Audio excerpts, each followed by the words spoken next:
Welcome students, आप सभी का अपने चैनल यश के एम स्टडी पर फिर से स्वागत है। मेरे प्यारे स्टूडेंट, आज इस वीडियो में आपको कहीं छोड़कर जाने, क्योंकि इस वीडियो में आज ऐसी चीज़ें बताएंगे आपको 2000 मॉडल पेपर 2021 और 22 का 21 और 22 का जो टोटल मॉडल पेपर है, आपका मॉडल क्वेश्चन पेपर पूरा का पूरा हल कराया जाएगा। इसमें आप देख सकते हैं आपका जो मॉडल पेपर दिया गया है, ये देखिए जो आपको मॉडल पेपर दिया गया है, इसको पूरा पूरा सॉल्व किया गया है। ठीक है, पूरा पूरा इसको सॉल्विंग बताया गया है ताकि आप लोगों को कोई भी दिक्कत न हो। आप लोग कमेंट बहुत आ रहा था कि सर सॉल्व कराइए, तो आज हम आप लोगों को सॉल्व पेपर, बिल्कुल ही सॉल्व पेपर आपको बताया जा रहा है यहाँ पर। ठीक है, एक अच्छी तरीके से आपको बताया जाएगा with earth, with definition, with her एक चीज़ से आपको इसमें बताया जाएगा। ठीक है, तो देखिए आपको पेपर इसी मॉडल पेपर के अनुसार मिलेगा।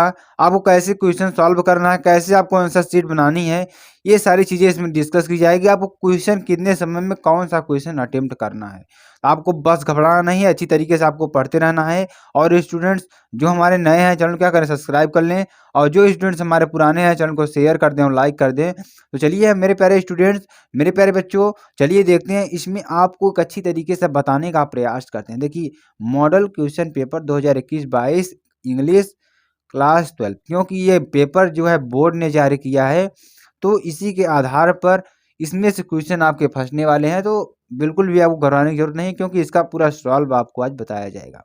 चलिए आगे देखते हैं। देखिए आपको सॉल्विंग, देखिए ये आपको सॉल्विंग है। सेक्शन ए में क्या है, रीडिंग है। सेक्शन बी में क्या है, आपका जो आएगा उसको पढ़ाया जाएगा, राइटिंग आएगा, उसके बाद लिटरेचर आएगा, उसके बाद ग्रामर आएगा। ये सब चीज़ें आपको इसमें संपूर्ण हल बताया गया है। देखिए इसमें भी संपूर्ण हल आपको बताया जाएगा।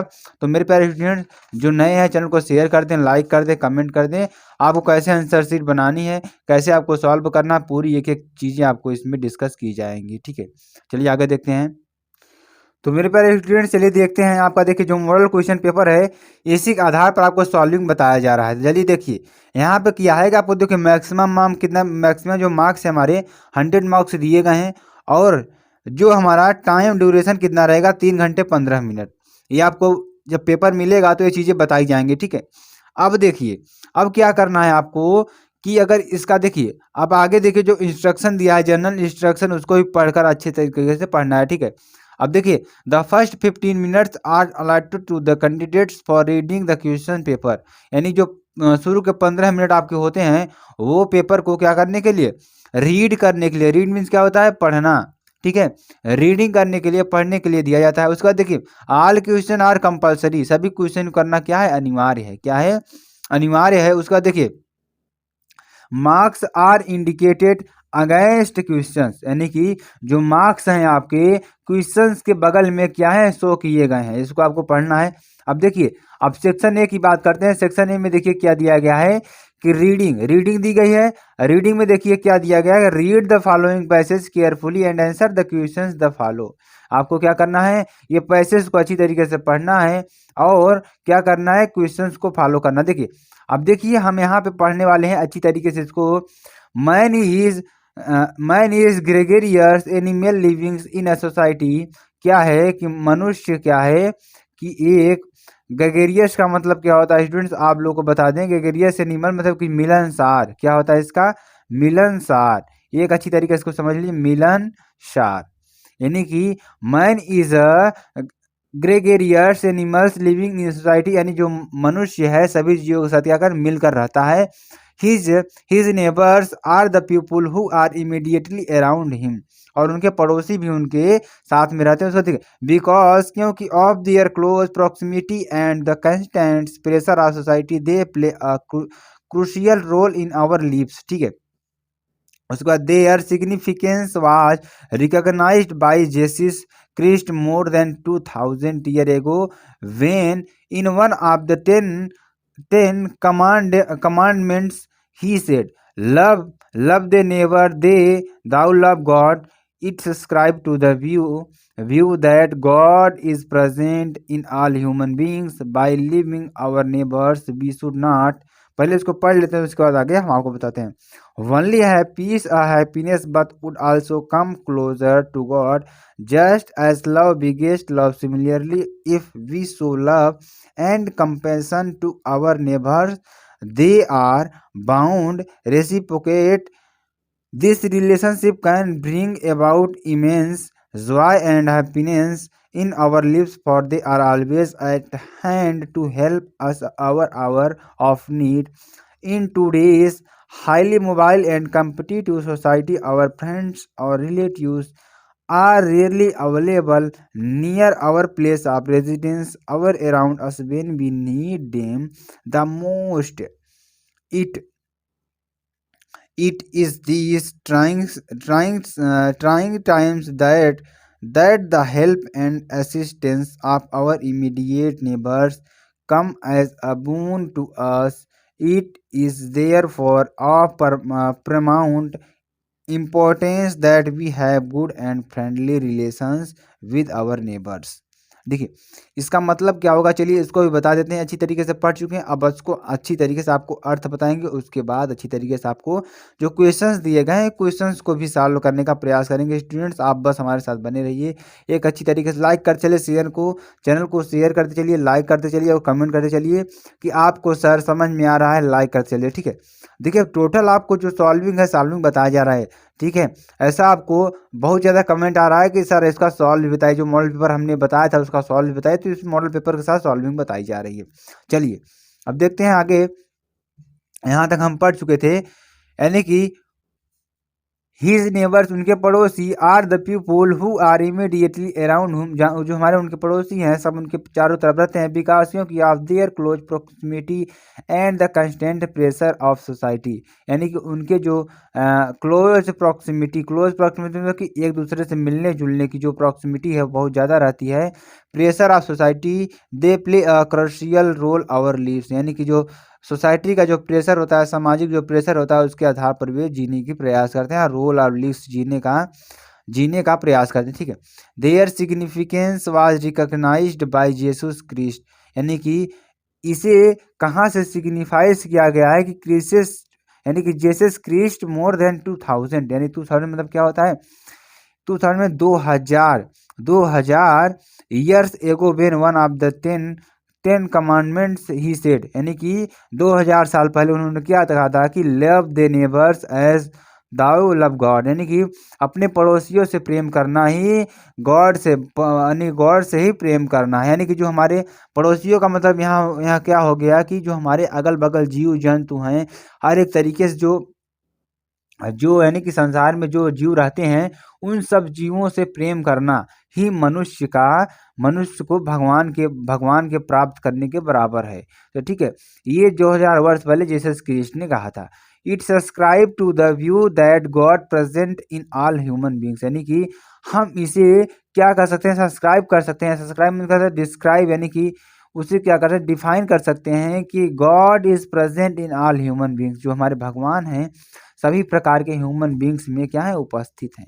सभी प्रकार के ह्यूमन बींग्स यानी जो हमारे मनुष्य हैं, सभी प्रकार के मनुष्य में उपस्थित हैं।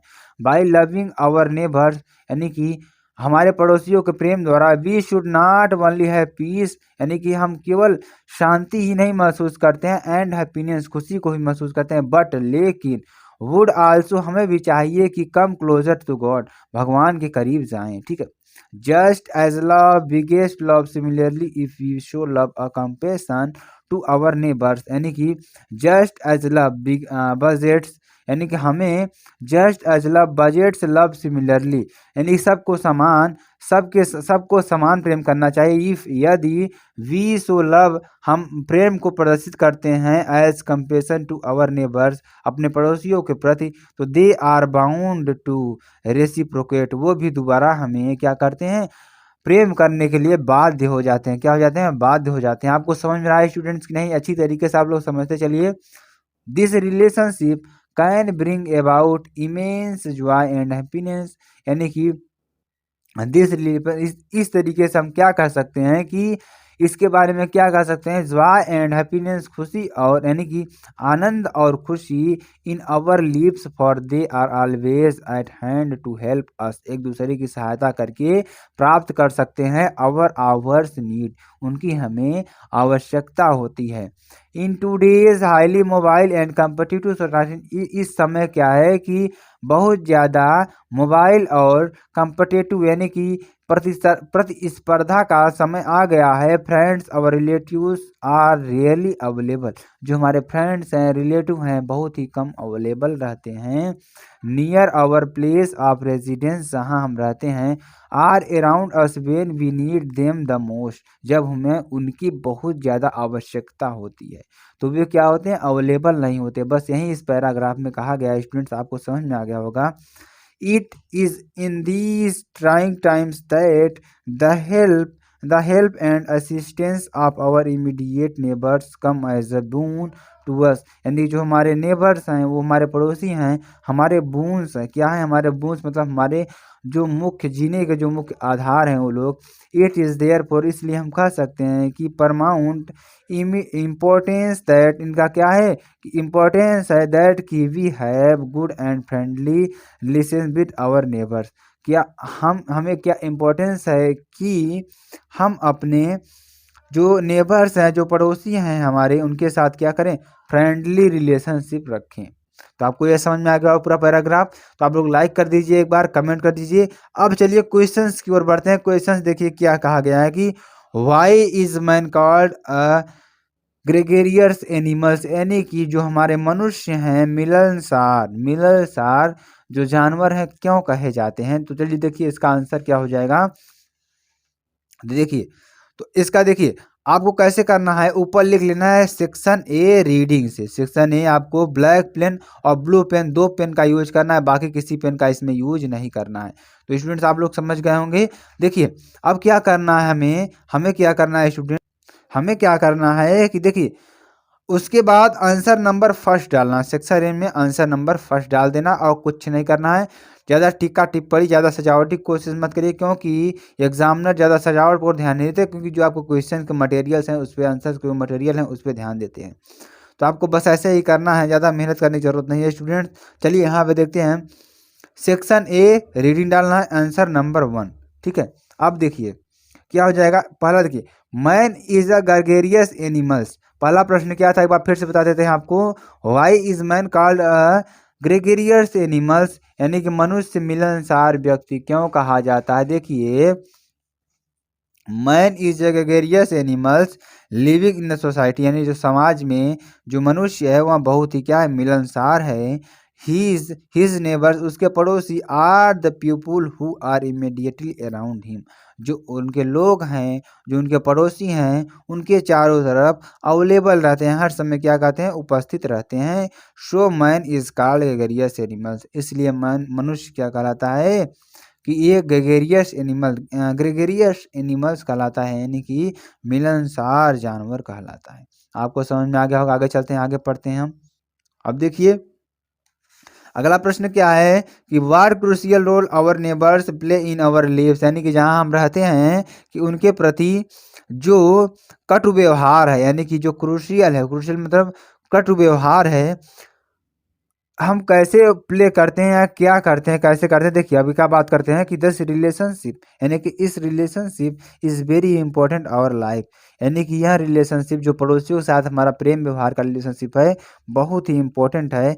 This relationship can bring about, देखिए this relationship can bring about immense joy and happiness, जो हमारे पड़ोसियों से प्रेम करने का जो रिश्ता है वहाँ क्या है, जॉय एंड हैप्पीनेस है, आनंद और जॉय से भरा हुआ है।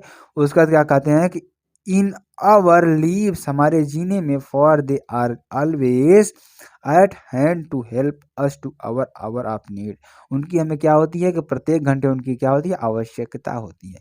आपको प्रश्न समझ में आ गया होगा स्टूडेंट्स। देखिए जो चीज़ें हैं आपको बस ऐसे ही लिखनी है, ठीक है। अब आगे चलते हैं अगले प्रश्न की ओर। अगला प्रश्न देखिए क्या है, उसके बाद अब उसका आंसर हम बात करते हैं, ठीक है। तो देखिए स्टूडेंट अगला प्रश्न क्या है कि how is living our neighbours equal to loving God, यानी कि हम कैसे कह सकते हैं कि मनुष्य प्रेम करना भगवान के प्रेम करने के समान है। तो क्योंकि देखिए जीसस क्रिस्ट ने क्या कहा था, देखिए इस पैराग्राफ में क्या था, 2000 पहले जो जीसस क्रिस्ट ने क्या कहा था कि इस तरीके से कि देखिए इसका आंसर क्या हो जाएगा। बात करते हैं love, love thy neighbours as thou love God, यानी कि अपने पड़ोसियों से ही प्रेम करना भगवान को प्रेम करना है। तो अपने पड़ोसियों को प्रेम कर लिए तो भगवान को प्रेम करना। पड़ोसियों मतलब आप लोग समझ जाइए, अगर हम पड़ोसी कह रहे हैं तो पड़ोसी का मतलब क्या होगा, जो हमारे अगल बगल जीव जंतु हैं या जो हमारे नेचर्स है, जो हमारे पेड़ पौधे हैं, इनसे प्रेम करना है, भगवान से प्रेम करना है। अब देखिए डी नंबर क्या है, डी का अगले हम प्रश्न बताते हैं। डी का देखिए, डी का हम बात करते हैं, डी में आगे चलते हैं। डी का प्रश्न हमारा क्या है, तो डी प्रश्न देखिए दूसरे पेज में आपको बताते हैं, अच्छी तरीके से बताने का प्रयास करते हैं। देखिए डी का क्या हो जाएगा, यहाँ पे देखिए डी है तो why is good have friendly relations with our neighbours, यानी कि हम कैसे कर सकते हैं कि हमारे पड़ोसियों के साथ अच्छे संबंध हैं, यानी मित्रवत संबंध है। देखिए इसको कैसे कह सकते हैं, इसका देखिए आंसर देख लेते हैं। तो देखिए क्या हो जाएगा, देखिए helping each other it good to have friendly relation with our neighbours, यानी कि हेल्पिंग ईच यानी कि एक दूसरे की क्या करना, सहायता करना, एक दूसरे जीवों की क्या करना, सहायता करना, उनकी आवश्यकताओं को पूरी करना। ठीक है, क्या कहलाता है कि it good to have friendly relation with our neighbours, यही हमारे पड़ोसियों के साथ, हमारे जो आसपास के जीव जंतु हैं, यही क्या है कि यही क्या है कि अच्छा रिलेशनशिप है, फ्रेंडली रिलेशनशिप है। अब आगे चलते हैं, आगे बढ़ते हैं, कुछ और जानते हैं। सेक्शन बी, सेक्शन बी में अब क्या आता है, राइटिंग आता है। क्या आता है, राइटिंग आता है। अब देखिए राइटिंग, देखिए प्रश्न पहले देख लेते हैं, उसके बाद तब उत्तर की बात करते हैं। देखिए स्टूडेंट प्रश्न आपका देखिए किस तरीके से कुछ है। सेक्शन बी, सेक्शन बी में देखिए प्रश्न क्या दिया गया है कि right an article on any one of the following topics in about 100 to 150 words, यानी कि देखिए ये 10 नंबर का टोटल आपको कई बार बताया गया है कि बहुत ही इंपॉर्टेंट प्रश्न है, क्योंकि इसमें 10 नंबर का बताया गया है। आपको 3 महत्वपूर्ण आर्टिकल भी बताए गए हैं, अच्छी तरीके से आपको पूरी चीज़ें समझा दी गई, आर्टिकल को कैसे लिखना है, कैसे करना है, सारी चीज़ें आपको डिस्कस कर दी गई है। आप लोग प्लेलिस्ट में जाकर इंग्लिश का मॉडल पेपर खोलकर पढ़ सकते हैं वहाँ से। ठीक है, अब देखिए इसमें क्या दिया गया है कि right an article on any one of the following topics in about 100 to 150 words. अब देखिए क्या करना है, इसमें 100 से 150 वर्ड के बीच आपको क्या लिखना है, आर्टिकल लिखना है। 3 टॉपिक आपको दिए जा रहे हैं, इसमें आपको 3 टॉपिक दिए जाएंगे मॉडल पेपर के अनुसार। देखिए India a land of natural beauty, पहला ये हो गया। दूसरा क्या है, joint family system need of the hour, आप जिसके बारे में ज़्यादा जानते हो, ठीक है, जिसके जिस टॉपिक के बारे में ज़्यादा जानते होंगे आप उसी पर आर्टिकल लिखते हैं। आर्टिकल कोई याद करने वाली चीज़ नहीं है, ये तो आपको प्रेजेंस ऑफ माइंड पे ध्यान देना है कि जो हमारे आसपास की चीज़ें हैं उससे हम कितना फ़ायदा ले रहे हैं, कितना नुकसान हो रहा है, यही सब चीज़ें आपको एक चीज़ें से ही लिखना है। जैसे आप ऐसे लिखते थे, ऐसे में राइटर का नाम नहीं लिखना पड़ता था, बाकी सब चीज़ें हेडिंग, कंट्रैक्ट जो हमारा होता है, कंक्लूजन, सब चीज़ें लिखनी होती है। इस तरीके से इसमें भी होगा, बस आपको राइटर का नाम और जो टाइटल है एक बहुत अच्छी तरीके से टाइटल देना होता है। इसमें 2 चीज़ों को ध्यान दे दीजिए, आपको 10 नंबर पक्का मिल जाएगा। ठीक है, पक्का आपको 10 नंबर मिल जाएगा। चलिए इसमें देखते हैं क्या चीज़ें दी गई हैं। India land of natural beauty, India क्या है, एक नेचुरल ब्यूटी है। Joint family system need of hour, ठीक है, जो ज्वाइंट फैमिली है हमें कैसे आवश्यकता देती है। ठीक है, माई प्लान्स फॉर फ्यूचर, मेरे प्लान्स फ्यूचर के लिए, मेरे प्लान्स। ठीक है, इसको भी आपको बताएंगे। अब देखिए हम किस पे बताएंगे स्टूडेंट्स आपको अच्छी तरीके से, तो देखिए हम आपको बताएंगे किस पे बताएंगे, नेचुरल ब्यूटी ऑफ इंडिया। ठीक है, India land of natural beauty, या इसका क्या देंगे, एक टाइटल देते हैं, पहले टाइटल देंगे। ठीक है, अब टाइटल पे हम क्या देते हैं, देखिए अब देखिए इस प्रश्न को आपको अच्छी तरीके से सॉल्व करना है, फिर उसके बाद हम आपको आगे बताते हैं। अब देखिए आपके सामने इसका उत्तर आ गया है, नेचुरल ब्यूटी ऑफ इंडिया। आपको क्या करना है, यहाँ पे सबसे पहले टाइटल को लिख देना, ये हमारा क्या है, टाइटल है। आपको वहाँ पे टाइटल लिखना नहीं है, बस ऐसे ही इसका नाम लिख देना है।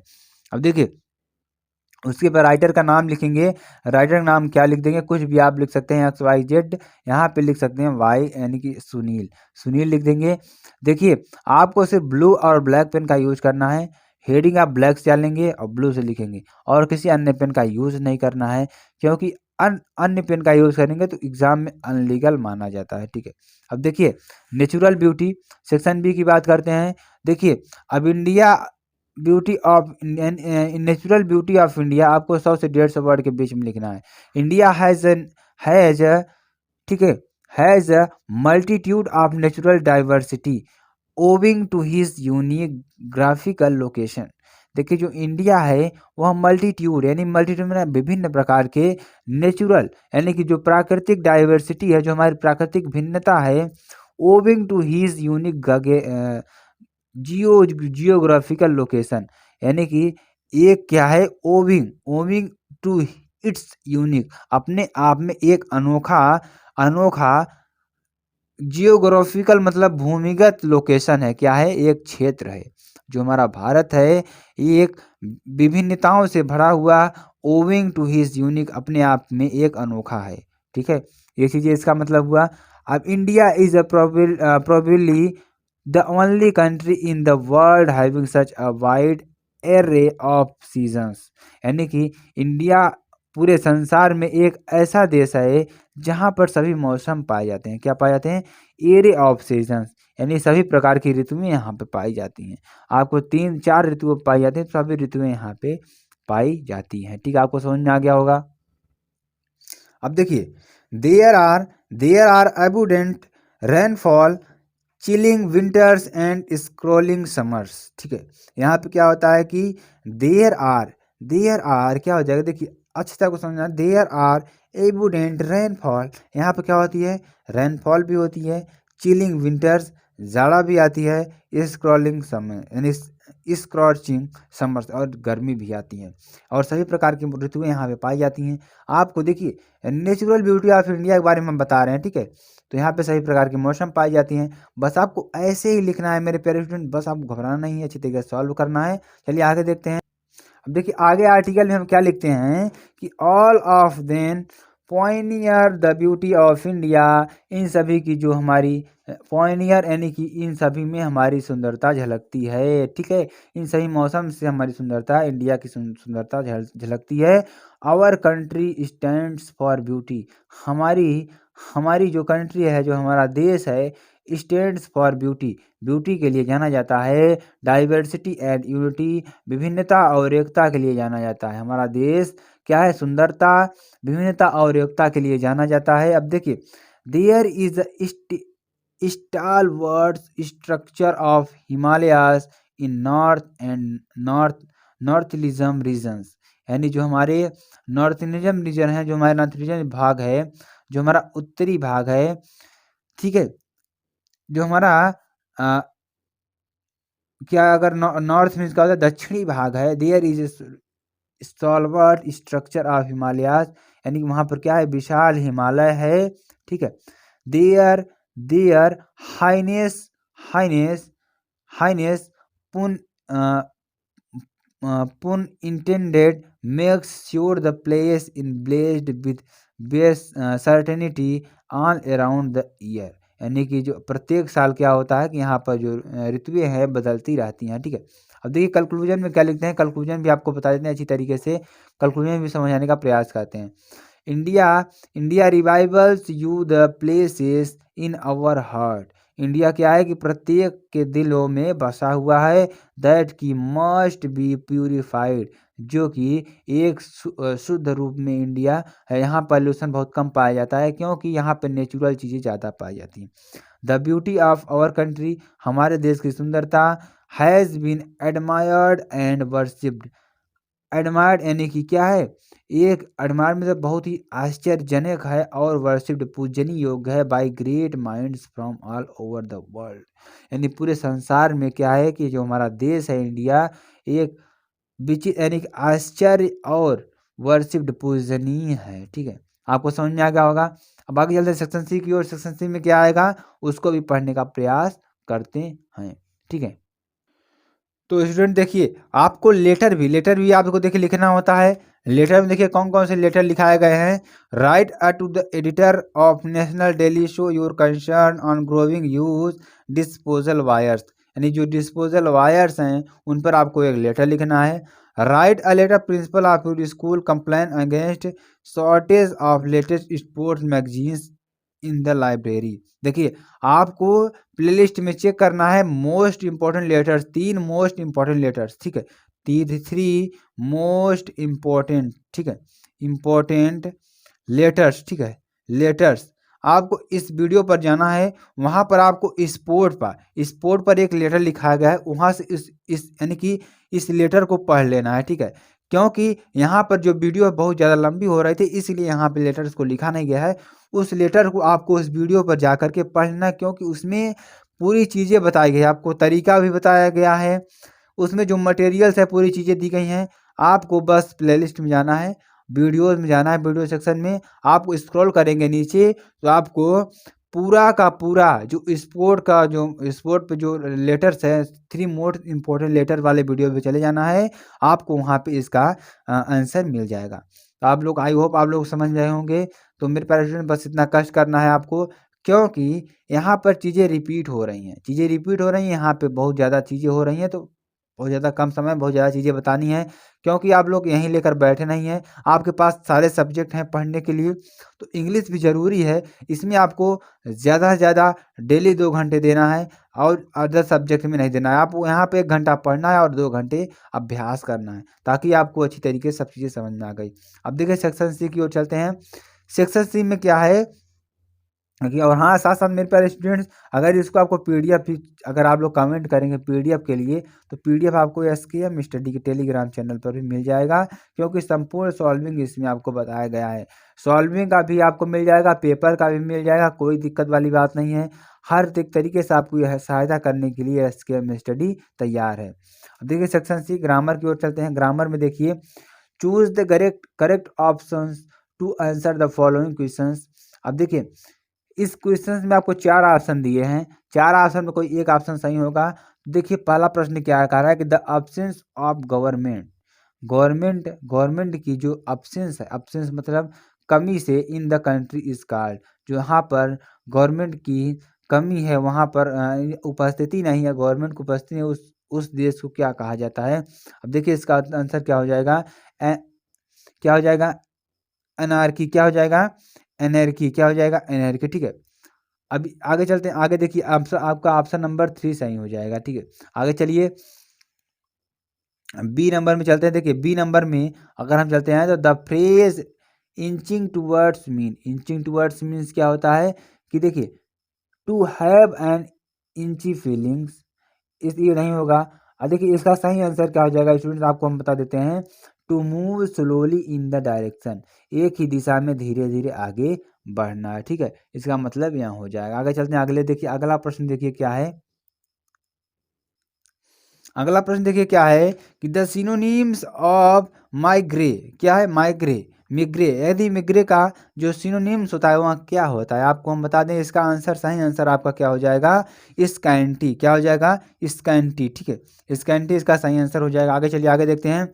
One word to this his duty, यानी कि one should do his duty, which word is this sentence is an error, इस सेंटेंस में क्या एरर है। देखिए यहाँ पर हिज नहीं होगा, ठीक है, हिज नहीं होगा, इस पे हिज की जगह पर क्या होगा, हिज की जगह पर क्या हो जाएगा, one should do once duty, क्या हो जाएगा, one should do once duty. आप ठीक है, ये आपका समझ में आ गया। आगे चलते हैं ई की ओर। देखिए ई में क्या है, the antonyms of Bahrain, Bahrain का एंटोनिम्स क्या होगा, आपको इसको भी बता देते हैं, क्या हो जाएगा, फर्टाइल, इसका आंसर क्या हो जाएगा, फर्टाइल आंसर नंबर फर्स्ट आपका सही आंसर हो जाएगा। आगे चलिए देखते हैं आगे क्या है कि change any one of the following in indirect speech, आपको किसी एक का इनडायरेक्ट स्पीच बनाना है। चलिए इसको भी देख लेते हैं। आंसर में हम क्या देखेंगे, चलिए आंसर भी देख लेते हैं और इसी तरीके से आपको बताने का प्रयास किया जा रहा है एक बहुत ही अच्छे वे में, ठीक है। देखिए इसका आंसर क्या हो जाएगा, I said don't waste your time. अगर इसका हम लिखेंगे, इसका बनाएंगे, देखिए इसका बनाएंगे तो क्या हो जाएगा स्टूडेंट्स, आपको अच्छी तरीके से बताने का प्रयास करते हैं। देखिए क्या हो जाएगा कि आई टोल्ड डैट, मैंने कहा कि, कामा और इन्वर्टेड कामा को हटाएंगे, you do not waste my time, I के साथ क्या आता है, माई आता है, तो you do not waste my time, ठीक है, ये आपका सही आंसर हो जाएगा। आगे चलिए आगे देखते हैं कि आगे चलते आंसर नंबर 5 में दूसरा क्यों चलते, दूसरा देखिए क्या है कि combine any one of the following as directed. देखिए डायरेक्ट यानी कि इसको क्या बनाना, देखिए पहले सेंटेंस को कम्प्लेक्स में बनाना है और दूसरे को कंपाउंड बनाना है, ठीक है। अब देखिए दूसरा सेंटेंस क्या है, पहला सेंटेंस का, I can give you address my mother gifted it to me, और दूसरा क्या है, डू इट लीव इट, इसको आपको बनाना है। अब देखिए इसको कंपाउंड बनाना है, कंपाउंड में इसको बनाएंगे तो क्या बन जाएगा, डू इट करो अथवा लीव इट अथवा छोड़ दो, और से इसको क्या कर देंगे, कंपाउंड बना देंगे। ठीक है, आगे चलिए, आगे क्या है सी नंबर में, सी नंबर में देखते हैं क्या है कि change any one of the following as directed, इसको पैसिव वॉइस बनाना है, इसको कंपैरेटिव डिग्री बनाना है। तो पहला क्या है, आई कैन डू इट। अब देखिए इसका अगर पैसिव वॉइस बनाएंगे क्या बनाएंगे, it can be done by me, it can be done by me. ठीक है, अब ये बन जाएगा। आगे चलिए, आगे क्या है डी नंबर, डी नंबर पे देखिए correct any one of the following sentences, you are senior than me, cattles are grazing. अब देखिए पहले का क्या हो जाएगा सही, डी नंबर में देखिए he is senior to me, two देखिए इसमें क्या बदलेगा, यहाँ पे देन की जगह पे क्या हो जाएगा, टू हो जाएगा। ठीक है, तो और क्या बदलेगा इसमें, यू की जगह पे क्या हो जाएगा, ही हो जाएगा। ठीक है, तो ही और आर की जगह क्या हो जाएगा, इज हो जाएगा। He is senior to me, he is senior to me हो जाएगा। आपको अच्छी तरीके से समझ में आ गया होगा स्टूडेंट्स। और चलिए आगे चलते हैं, आगे क्या है हमारा ई नंबर में देखते हैं। ई नंबर में देखिए क्या है कि use any one of the following pairs of words in your own sentence to make the difference in their मैग्नीस इन द मीनिंग्स क्लियर। देखिए इसमें दो चीज़ें दी गई हैं, रिफ्यूज रिफ्यूज, सेल सेल। एक सेल का मतलब क्या होता है, बेचना होता है, आपको बता देते हैं। एक सेल का मतलब क्या होता है, बेचना होता है। एक सेल का मतलब क्या होता है, कक्ष होता है। क्या होता है, कक्ष होता है। आपको अच्छी तरीके से समझ में आ गया होगा। अब चलिए आगे चलते हैं, आगे देखते हैं आगे चीज़ क्या दी गई है। आगे देखिए आपका जो आता है मोस्ट इंपॉर्टेंट टॉपिक क्या आता है, ट्रांसलेशन। ट्रांसलेशन आपको 5 नंबर का टोटल मिलेगा। अब देखिए ट्रांसलेशन कैसे करेंगे इसको भी आप लोग जान लीजिए, ट्रांसलेशन भी आपको करके दिखाए हैं। देखिए इन दोज डेज यानी कि उन दिनों स्वामी विवेकानंद अमेरिका में एक महिला के यहाँ ठहरे हुए थे। तो देखिए उन दिनों, in those days, Swami Vivekananda, यहाँ तक आपको पूरा सब्जेक्ट बन गया। उसका देखिए वाज ठहरे थे में क्या आएगा, वाज आएगा क्योंकि पास्ट इंडेफिनिट टेंस है। देखिए क्या हो जाएगा, Swami Vivekananda was staying with women in America, एक अमेरिका के घर ठहरे हुए थे, इन अमेरिका में ठहरे थे। वेयर, जहाँ पर, देखिए वेयर मीन्स क्या हो गया, जहाँ का क्या हो जाएगा, देखिए यहाँ पे आपको बताएंगे जहाँ वह अपना भोजन खुद बनाते थे। तो देखिए where he used to cook his own food, अपना भोजन खुद बनाते थे। इट यूज्ड टू कुक यानी कि कुकिंग करते थे और अपना भोजन खुद बनाते थे। अब देखिए आगे चलते हैं, आगे क्या है कि वन डे यानी कि वह एक दिन भोजन करने जा रहे थे। One day he was going to have a meal, meal means क्या होता है, भोजन। वह भोजन करने जा रहे थे जैसे कि कुछ भूखे बच्चे पास आकर खड़े हो गए। तो वेन, जब some hungry children come and stood, उनके सामने आकर क्या हो गए, खड़े हो गए। अब देखिए स्टूड क्या हो गए, खड़े हो गए। अब देखिए आगे क्या है, खड़े हो गए तो स्वामी विवेकानंद ने अपनी सारी रोटियां उन बच्चों में बांट दी। तो स्वामी विवेकानंद डिस्ट्रीब्यूटेड, आगे चलिए आगे देखते हैं। आगे क्या है कि उन्होंने क्या कहा कि स्वामी विवेकानंद ने अपनी सारी रोटियां उन बच्चों में बांट दी। Swami Vivekananda distributed all his rotis among those children, उन बच्चों में क्या कर दी, बांट दी। उसका देखिए यह महिला ने उनसे पूछा, यह देख महिला ने उनसे पूछा कि सीइंग दिस, यह देख के the women asked him, women ने उससे पूछा या कहा कि आपने सारी रोटियां बच्चों को दे दी। You have given all the rotis to the children, बच्चों को दे दी। आगे चलिए आगे देखिए क्या है कि यह दे दी तो अब आप क्या खाएंगे। तो what will you eat now, अब आप क्या खाएंगे। आगे चलिए आगे देखते हैं क्या है कि उन्होंने मुस्कुराकर जवाब दिया, यानी कि ही रिप्लाइड विद अ स्माइल, मुस्कुरा कर जवाब दिया कि रोटी तो केवल भूख शांत करने वाली चीज़ है, यानी कि bread is only things to quench hunger, भूख मीट करने वाली चीज़ है। इफ, और यह मेरे पेट तो नहीं, नहीं तो उनके पेट में सही, यानी कि if is not a my stomach then it is right in his stomach. मेरे पेट में नहीं न सही तो किसी के पेट में सही। ठीक है, अब देखिए, देने का आनंद पाने के आनंद से बढ़कर है, यानी कि द जॉय ऑफ गिविंग, देने का आनंद इज ग्रेटर देन, यानी कि greater than the Joy of receiving, लेने के आनंद से बढ़कर है। आपको अच्छी तरीके से समझ में आ गया होगा। अब चलिए सेक्शन डी की ओर चलते हैं। सेक्शन डी में लिटरेचर की ओर आगे बढ़ते हैं। लिटरेचर में देखिए, आपको लिटरेचर में टोटल 3 क्वेश्चन करने होते हैं, पहला, दूसरा, तीसरा। ठीक है, ये आपको नया मॉडल पेपर बताया जा रहा है, क्योंकि नए मॉडल पेपर के अनुसार आपको सिर्फ 3 प्रश्न करने होंगे। देखिए 1 2 3, 3 प्रश्न आपको करने होंगे। कौन कौन से प्रश्न? देखिए क्या है कि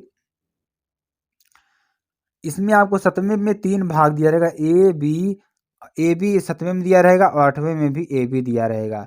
अब देखिए जो ए नंबर है, ए नंबर में से 2 प्रश्न आपको दिए रहेंगे, 1 प्रश्न करना होगा। इसी तरीके से आपको बी में भी 2 प्रश्न दिए रहेंगे, 1 करना होगा। इसी नंबर से 8 में भी 2 प्रश्न दिया रहेगा, 1 प्रश्न आपको करना रहेगा। चलिए पहले प्रश्न की ओर चलते हैं। पहला प्रश्न देखिए क्या है कि who are the inhabitants of Seemapuri, what do they do for their survival. ठीक है, अब देखिए who was Rajkumar Shukla, what did he do to bring Gandhi ji to Champaran. पहला प्रश्न ये हो गया। अब देखिए इसी को हम लिखेंगे, पहला प्रश्न देखिए लिखेंगे सेक्शन ए में नंबर 7 में जो दूसरा नंबर है, देखिए ए का जो दूसरा नंबर प्रश्न है उसी को सॉल्व करेंगे। तो Rajkumar Shukla was the person who convinced Mahatma Gandhi, यानी कि GANDHI होगा। ठीक है, अब देखिए यानी कि राजकुमार शुक्ला वह व्यक्ति थे जो महात्मा गांधी को क्या किए, कन्विंस्ड किए थे। कन्विंस्ड मतलब क्या हुआ कि उनकी विचारधारा को बदले थे। टू विजिट चंपारण, चंपारण में विजिट करने के लिए, विच लेटर लेड द चंपारण, उसके बाद वहाँ कहाँ गए, चंपारण गए, सत्याग्रह में गए। राजकुमार शुक्ला वांटेड दैट, चाहते थे कि Gandhi ji himself should see the condition, Gandhi ji यहाँ कंडीशन को देखें ऑफ हिज इंडिगो फार्मर्स, जो हमारे इंडियन फार्मर्स हैं, ऑफ चंपारण के जो इंडियन फार्मर्स हैं उनको देखें। That's why is led Gandhi ji to Champaran. इस तरीके से गांधी जी कहाँ गए, चंपारण में गए। ठीक है, अगले प्रश्न को चलते हैं। अगला प्रश्न देखिए क्या, अगला प्रश्न देखिए स्टूडेंट्स क्या है कि why did mister Hamel blame parents and himself for not playing proper attention to the study of French.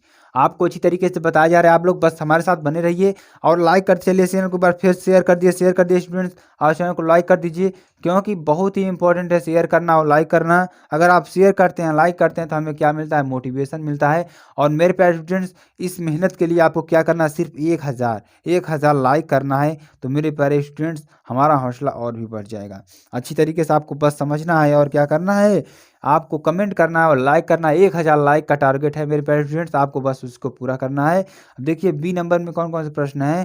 पहला प्रश्न है why did mister Hamel blame parents himself for not playing proper attention the study of French. ठीक है, दूसरा प्रश्न क्या है, why did the peddler consider the world as a trap, यानी कि पैडलर कैसे कंसीडर करता है कि जो संसार है यहाँ एक चूहेदानी के समान है। तो देखिए अब इसी प्रश्न को हम सॉल्व करते हैं, बी के दूसरे नंबर को सॉल्व करेंगे, अच्छी तरीके से जानेंगे इसका आंसर। ठीक है, अब देखिए डीप वाटर, यानी कि अब देखिए इसका क्या है, यहाँ पे देखिए ड्यूरिंग वन ऑफ हिज वंडरिंग्स, यानी कि एक आश्चर्यचकित के दौरान, he was thinking of his, उन्हें सोचा कि ऑफ हिज ट्रैप्स की, यहाँ क्या है, एक चूहेदानी है। सडनली अचानक, ही वाज स्ट्रक, वहाँ क्या रहा, स्ट्रक हो गया, वहाँ क्या स्तब्ध हो गया, बाई द आइडिया दैट, इस आइडिया से कि the whole words about him was nothing but a big rat trap, कि उन्होंने क्या कहा कि यहाँ संसार जो है, पूरा संसार है,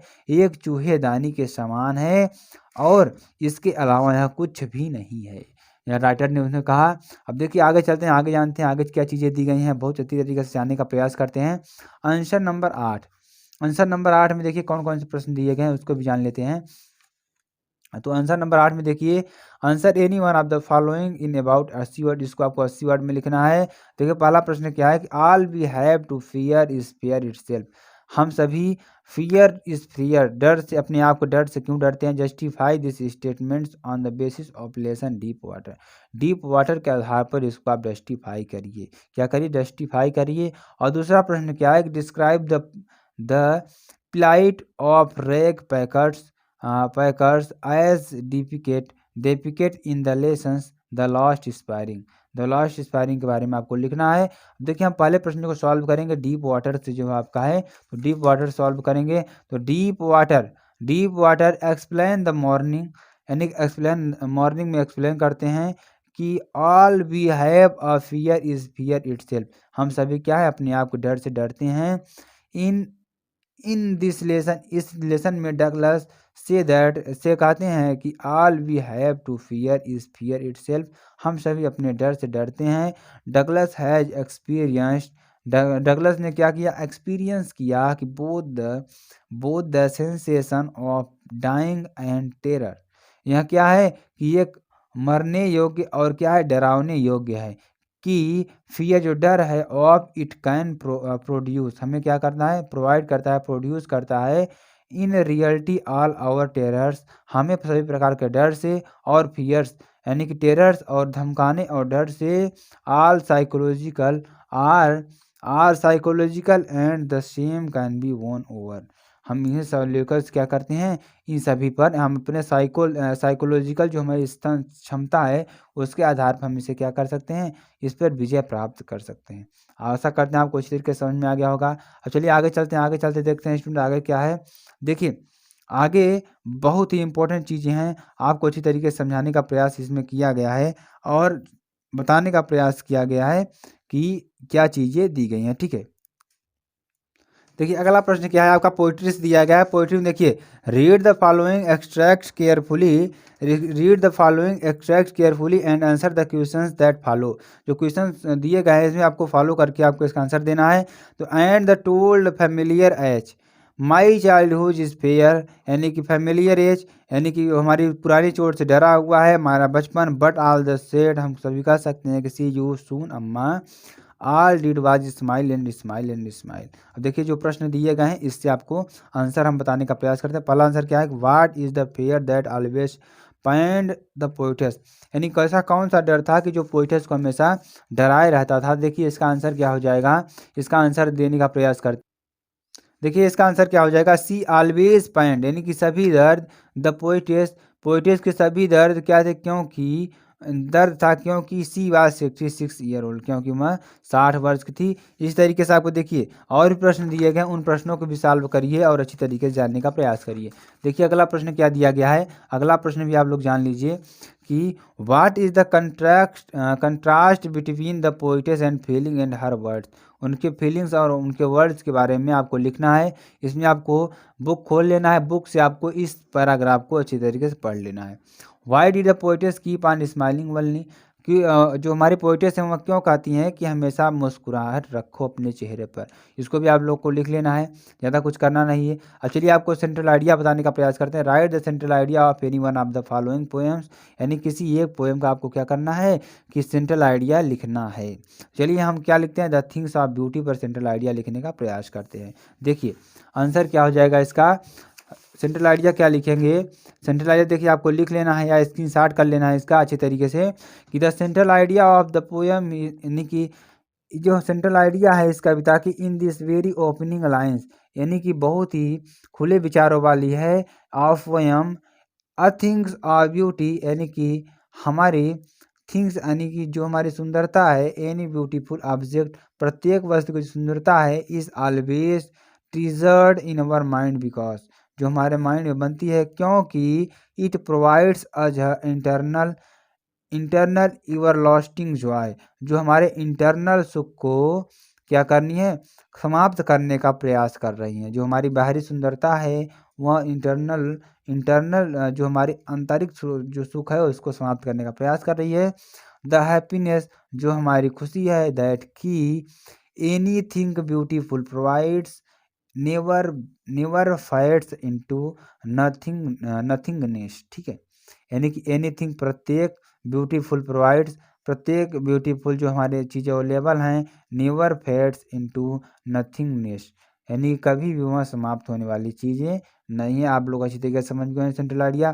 चलिए आगे देखते हैं, आगे कौन सा प्रश्न है उसको सॉल्व करने का प्रयास करते हैं।